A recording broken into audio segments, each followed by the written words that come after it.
E agora vamos falar de Bitcoin, como eu antecipei aqui no início. A criptomoeda superou os 10 mil dólares pela primeira vez desde março de 2018. Nós estamos em contato agora com o Fernando Uric, que é analista-chefe da XDEX.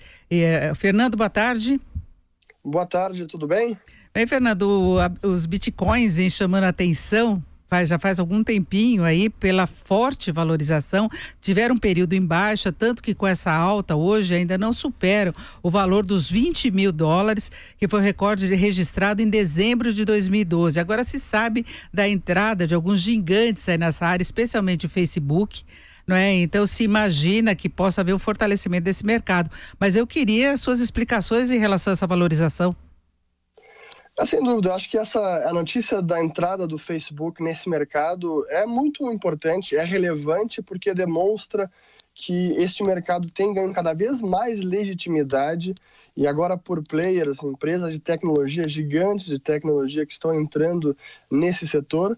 E o Bitcoin, nesse sentido, ele tem se sobressaído já há algum tempo, depois da euforia que tivemos em 2017.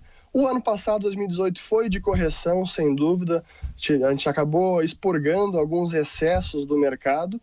Mas agora, de novo, o mercado começa a olhar com mais atenção e se dá conta que o Bitcoin realmente reúne alguns atributos realmente valiosos e que, por sinal, mesmo a moeda futura do Facebook, nesse sentido não é concorrente ao próprio Bitcoin. Eu diria que é mais complementar ao ecossistema como um todo.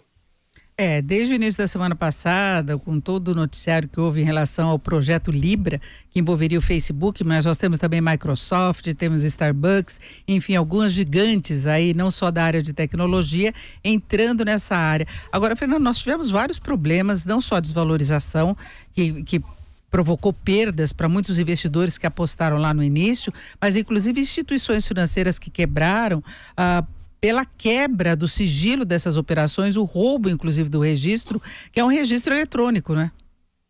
Na verdade, os casos de roubo que houve não foram na rede, não no sistema em si, onde as transações estão todas registradas.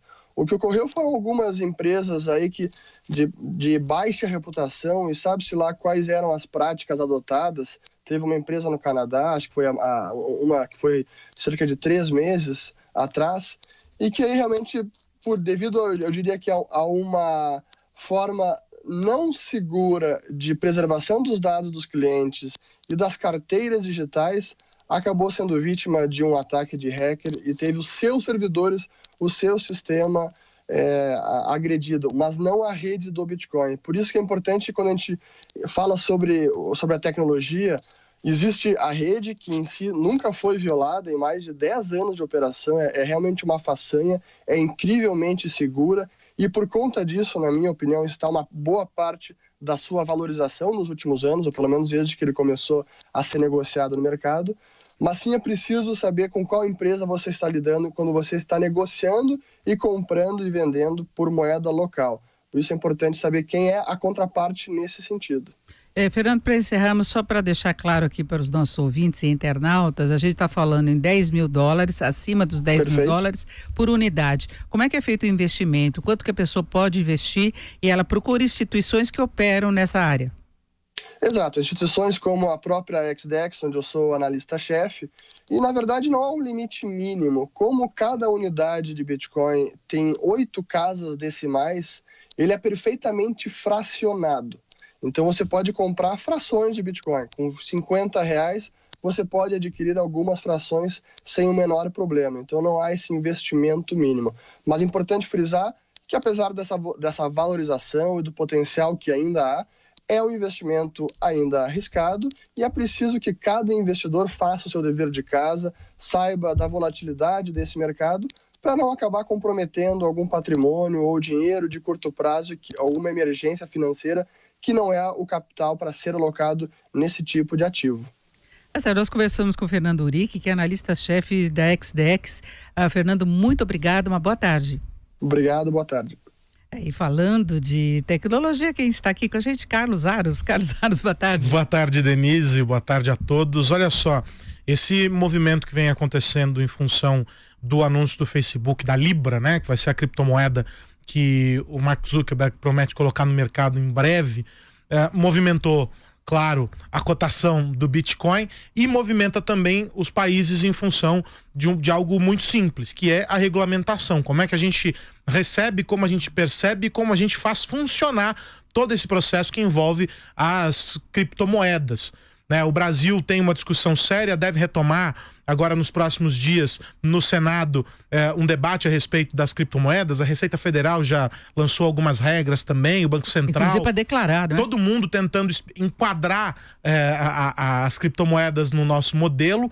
O G7 já anunciou também, a França vai coordenar uma força-tarefa para poder monitorar essas criptomoedas por causa desse movimento grande, um player gigantesco como o Facebook. E aí, pra gente entender um pouquinho esse processo, Denise, eu convidei o Rodrigo Borges, que é professor do INSPER, professor de blockchain no INSPER, fundador da Oxford Blockchain Foundation e autor de um livro que fala sobre as criptomoedas no cenário internacional. Rodrigo, boa tarde, tudo certo?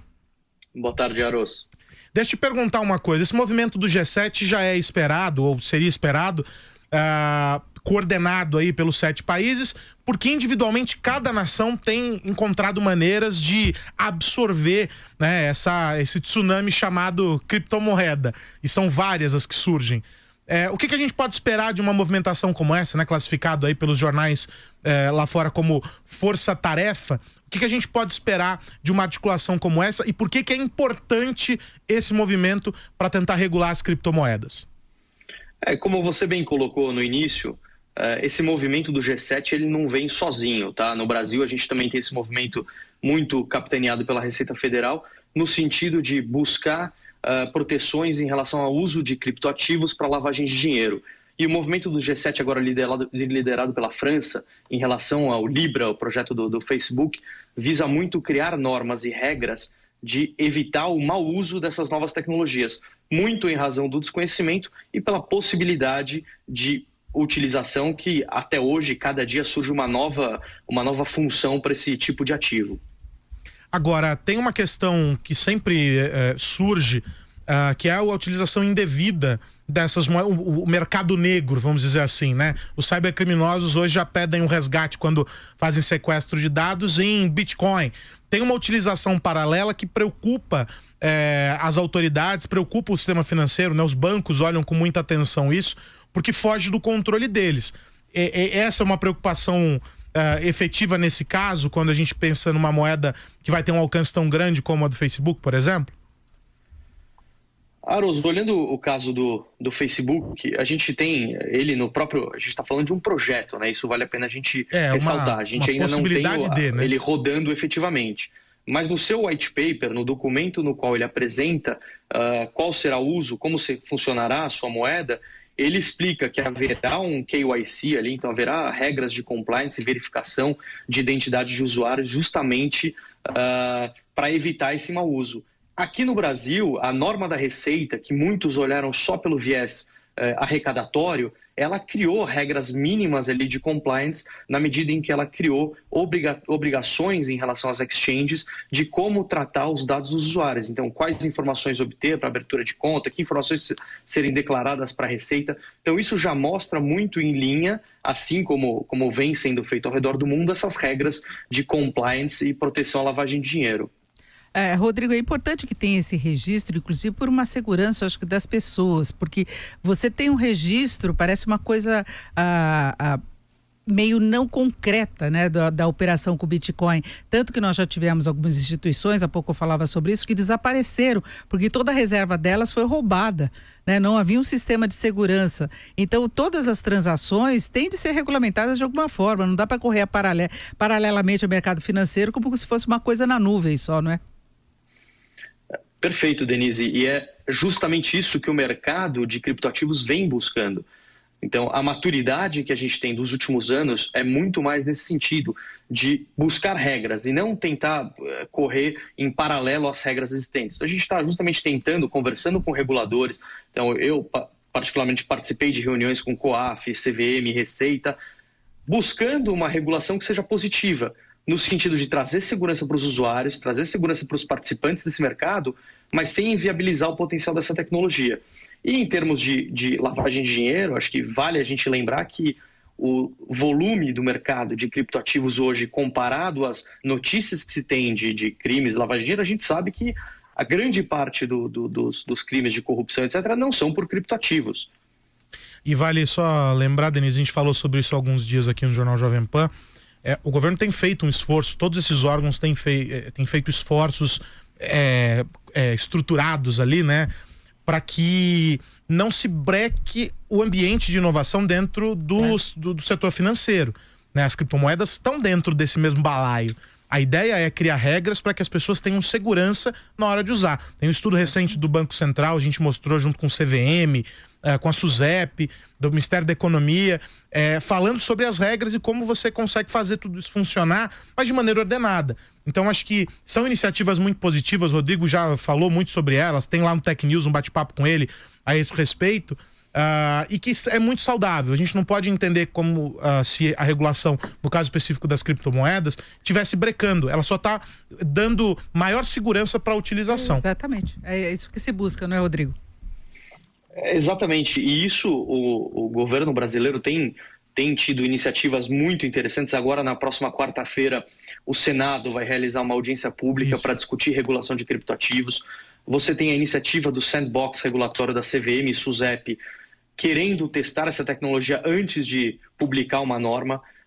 Então, eu vejo com muitos bons olhos o que está acontecendo tanto do lado do governo quanto do lado do mercado. Sim. Então, o mercado entendeu que, apesar da forma como surgiram esses criptoativos em um movimento criptoanarquista, que esse movimento, a ideia agora para que isso cresça é a gente buscar uma regulação que seja positiva, que dê a segurança ao mercado, dê a segurança ao usuário, mas permita a tecnologia se desenvolver. Rodrigo Borges, especialista em blockchain, criptomoedas, professor do INSPER, conversando aqui com a gente na Jovem Pan. Rodrigo, um abraço, obrigado pela atenção de sempre. Muito obrigado. É isso, Denise. É isso, fechamos por aqui mais esta edição do Jornal Jovem Pan. Muito obrigada pela sua audiência, obrigada pela companhia. Tenha uma ótima tarde.